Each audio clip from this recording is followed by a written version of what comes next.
അപ്പൊ അതിനുശേഷം പോലീസ് ചെയ്തെന്താ? അപ്പോൾ ഞങ്ങളിവിടെ എത്തി, ഞാനെത്തി, CPIM-ന്റെ ജില്ലാ സെക്രട്ടേറിയറ്റ് അംഗം PS ഹരികുമാർ എത്തി, DYFI-യുടെ ജില്ലാ നേതാക്കൾ എത്തി.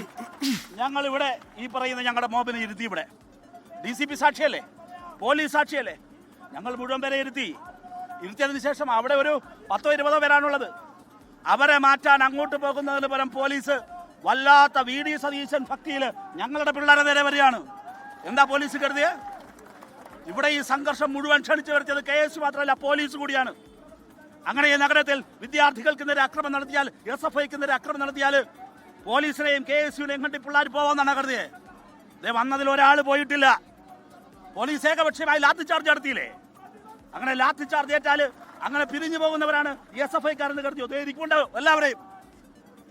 ഇവിടെ ഈ സംഘർഷം മുഴുവൻ ഉണ്ടാക്കിയതിന്റെ ഉത്തരവാദിത്വം പോലീസാണ്, പോലീസിന്റെ ഉത്തരവാദിത്തമാണ്. സംഘർഷത്തിന്റെ കാരണം SFIയുടെ പ്രകടനം നടന്നു. SFI കൂടുതൽ സീറ്റുകളിൽ വിജയിച്ചു. സ്വാഭാവികമായ പ്രകടനം, എല്ലാ പ്രശ്നങ്ങളും അവസാനിച്ചു. അവിടെയുള്ള മാധ്യമ പ്രവർത്തകർ തന്നെ പിരിഞ്ഞുപോയി. അവിടെ ഉണ്ടായിരുന്ന എല്ലാവരും പിരിഞ്ഞുപോയി.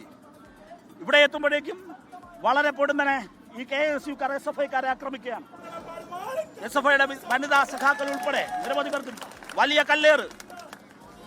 അപ്പോൾ ഇവിടെ വന്നപ്പോഴോ വലിയ സംഘർഷാത്മകമായ സിറ്റുവേഷൻ. ഞങ്ങളെല്ലാവരും ഇവിടെ നിയന്ത്രിച്ചു, ഇവിടെ ഇരുത്തി, മുഴുവൻ പേരെയും ഇവിടെ ഇരുത്തിയതിനു ശേഷം വീണ്ടും അവിടെ നിന്ന് കല്ലേറാണ്, ഏകപക്ഷീയമായ കല്ലേറ്. അപ്പോൾ പോലീസ് എന്താ ചെയ്യേണ്ടത്? ആ കല്ലേറ് നടത്തുന്നവർക്ക് നേരെ പോണ്ടേ? ആ കല്ലേറ് നടത്തുന്നവർക്ക് നേരെ പോകുന്നതിന് പകരം ഞങ്ങളുടെ കുട്ടികളെ ആക്രമിക്കാനാണ് വന്നത്. ഞങ്ങളുടെ വിദ്യാർത്ഥികളെ, വനിതകളെ പോലീസ് ആക്രമിക്കാണ്. ലാത്തി ചാർജ് എത്ര പേർക്ക് പരിക്കേറ്റ് നോക്ക്. എന്താ ലാത്തി ചാർജ് ഏറ്റാ പോകുന്നതാണ്? അതെ, ഒരാൾ പോയിട്ടില്ല. പരിക്കുകളോടെ ഞങ്ങളുടെ കുട്ടികളുടെ ഇരിപ്പുണ്ട്, SFIയുടെ കുട്ടികൾ ഇരിപ്പുണ്ട്. തീർച്ചയായും പ്രകോപനം അവിടെ നിന്ന് നേരിടുമ്പോൾ ആ പ്രകോപനം അവിടെ നേരിടാനുള്ള ഉറപ്പ് വേണ്ടേ? അവിടെ നിന്ന് ഇങ്ങോട്ട് കല്ലേറ് വരുമ്പോൾ ആ കല്ലേറ് വരുന്ന സോഴ്സ് മനസ്സിലാക്കി അങ്ങോട്ട് പോയി നേരിടണ്ടേ? കല്ലേറ് വരുന്നിടത്തല്ലേ പോലീസ് പോവേണ്ടേ? അവിടെയല്ലേ പോലീസ് നടപടി ഉണ്ടാവേണ്ടേ? സമാധാനത്തോടെ ഇവിടെ ഇരുന്ന് പ്രസംഗിക്കാൻ തുടങ്ങി SFIയുടെ നേതാക്കൾ.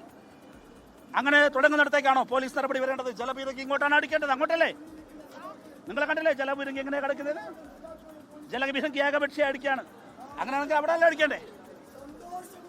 അതുകൊണ്ട് പോലീസ് ക്ഷണിച്ചു വരുത്തിയ പിന്നെയാണിത്.